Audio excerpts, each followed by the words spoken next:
Welcome back. The world-famous Galway Oyster Festival takes place later this month, so we've asked Martin O'Donnell from the 12th Hotel in Barna to show us how we can add some oysters to our diet. And today we're having fillets of hake with Connemara clams, peas and poached oysters for lunch. Notions.com. Lovely. Good morning, chef. Good morning, guys. How are we? How are you? This is my favourite fish. This is great, yeah. Absolutely love it. Do you like hake? Really? Yeah. Oh, it's gorge. Very similar to cod. Yeah. It's got a lovely texture. More taste. It's got more taste. It's robust as well. So within the 8 minutes that we have here cooking, I wanted to show that it is so easy to cook fresh fish. Okay. So ideally you want to get the fish fresh from your fishmonger, ask them to take the bones out, ask them what's local. Yeah. Exactly. Prep What's local, what's cheapest, and we'll take that one. So in a hot pan, we just want to get the skin to this colour. Look at that colour. So skin down first on the pan. Skin down, a tiny little bit of vegetable oil or canola oil, whatever the cheapest one you have, okay? Just get it nice and hot. Have you seasoned that fish, chef? I just seasoned the top a tiny bit. Yeah, okay? yeah. And again, with the time we have, we're going straight to the oven. And this is the way we do it in the restaurant, in the hotel, most places, skin side down. We want to try and keep that skin nice and crispy. So why wouldn't you just have flipped it on the hob? Because I want to keep the skin crispy, but I want to cook the flesh of the fish too. If I turn it over, it's not going to be as nice, but I will turn it over.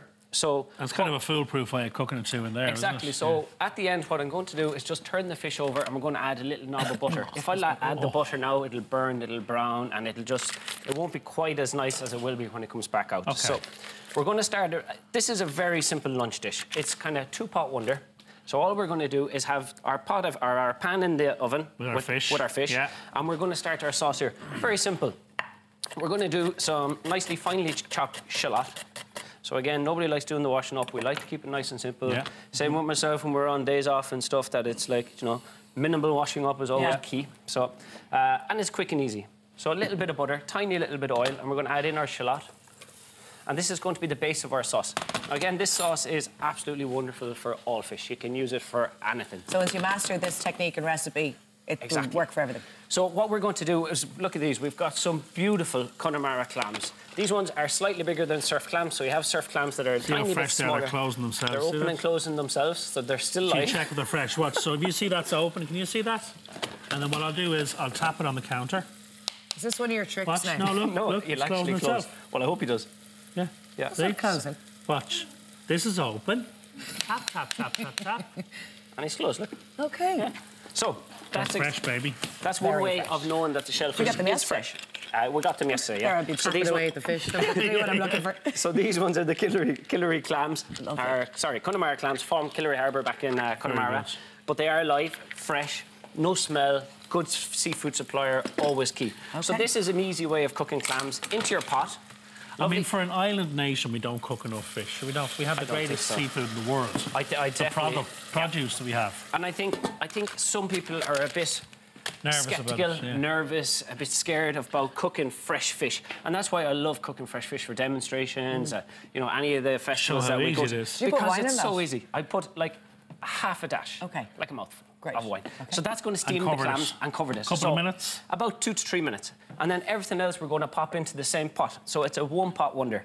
And the beauty with that is, chef, that you're not just cooking the clams, you're making your sauce at the same time. Exactly. So all those lovely juices of the clams are going to come out. So you're going to have your sauce, your veggies, your seafood in here, and then it's your fish on top, and it's so light and wonderful. So it is really easy. It is simple. Yeah. That's exactly why we're doing it right here. These you picked yourself. These are the last of the summer samphire. So samphire is in abundance in and around the marshy areas. He was on Instagram yesterday foraging these for us, weren't you? I was, yeah. Oh, yesterday afternoon. I went down for the show. That's right. It was the same place, wasn't it? It was the same place, yeah. So you got what, samphire? So we got the end of the samphire. It's lovely and tender at top. It's absolutely delicious raw. Now, for those who haven't eaten samphire, how would you describe that taste? Is it? It's gorgeous, salty. I would describe it like a cucumber with a little hint of salt in it. It's got that lovely freshness coming through it. And that's featuring on so many restaurant dishes now, isn't it? It's so fancy, it's so posh. Like, even to buy that into the hotel, it costs nearly a $5. You know, so you can go and pick it. Now, some of the good fish guys have some imported from France. It's really lovely, but I tend to stay away from. These ones are sea beet. You can hear him. He's kind of screaming, hey, don't forget me. We're cooked. We're nearly cooked. So these ones are sea beet. So it's a sea spinach. It's a wild sea herb, But the lovely thing about this, as a sea spinach, it doesn't break break down like the normal spinach. So if you put normal spinach in there, it just wilts and it's it'll go gone. to nothing, yeah. This one actually holds its lovely texture. That's what you want. Yeah. You really have to know what you're looking for, though. When you're foraging. You definitely do. And you always have to take some lovely care, you know, so... How do you know when your clams are ready? When they are absolutely lovely, open, moist and plump. Beautiful. So those ones that are still closed, discard them or they will pop open? No, they're going to pop open as well. So we're just going to put the lid on them. But it's so key that even with mussels, so you'll be cooking mussels in the same technique, you're just waiting for them to pop open. Yeah. Once they pop open, they're ready. You do not want raisins or currants or anything that resembles that dryness. Now, tell us about the oysters then. No, tell me you swam and foraged these yourself, did you? I can't take the credit for that one. No, I have to give that one to the oyster farmer. So these ones, again, west of Ireland, you know, Galway's 2020 bid. We're all about our local produce. So these ones, Doomcastle oysters in Connemara on Killary Harbour, absolutely stunning. Really beautiful oysters. I know the Galway Oyster Festival is in 2 weeks' time. The last weekend in September, the native oyster is coming into season. So Galway goes into this celebration mode of celebrating oysters. Yeah. So I thought it was really fitting that we use oysters here today. So Killary Harbour, same spot. So Killary Harbour, beautiful Doomcastle oysters, used by Nathan Outlaw, all the big guns in London. So how do you like to eat your oysters? I love them natural. With some Tabasco? I think the Tabasco takes away from the natural flavours. Every oyster in parts of Ireland have different flavours and terroir, so I think it's important that you keep them natural, for me. So we're just going to stick in our lovely fresh peas. So they're not cooked, they're not the frozen ones, they're the fresh ones that are really nicely. We're going to pop in our sea herbs, okay? And then some fresh cream. Do you want your samphire? No, that's garnish, just is it? at the end. We're at just going to go at the end. What's that you're popping in there? Cream, that is just fresh cream. Lovely. So that's going to give that lovely sauciness. So you have your shallots, you have your wine, you have your cream and all your veggies and herbs. And you've got the cooking juices from the clams. Exactly. That has just come into the sauce. It's really enriching it. Beautiful. So it's just keeping those lovely seaweed flavours with seaweed flavours. So we're I think it's time to eat. Oh, yeah. We're going to check our fish. So we have that lovely... You can see how quick it is. Oh, wow, that's very quick. That is real time. That is the same pan. That's not. So what we do is just turn them over. Look at the colour. You've got that absolutely beautiful. And you can see here, see those little milk solids that are coming out? Yes, yeah. That's a good sign. You see them here, Laura? That's the sign that they're actually cooked. Okay. It's not overcooked, and you can see that you've got that lovely crispy skin. Yeah. Oh man. So we need We're just going to pop in our oysters. Okay. We literally. So are you poaching them in that cream? Yes, they're just going to warm. Now, technically poaching, but they're just going to be warmed. Okay. So you just want that lovely warm oyster. You got the lovely the smells are just cream ridiculous. sauce. And that's the sauce, as you say, you can use on any fish. Exactly. You know, and you can do the same with any fish with some lovely mussels. Just going to finish with a little bit of dillis, more seaweed, some herbs.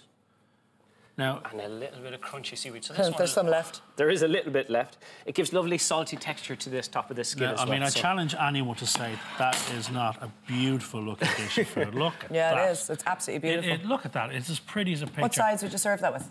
Which? What sides?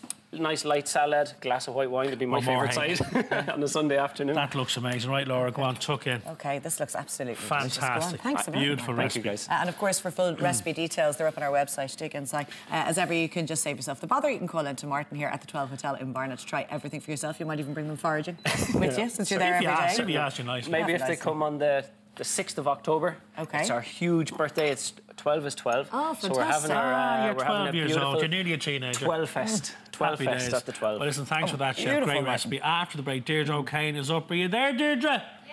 Good on you, girl. Hi, Deirdre. See you in a few minutes.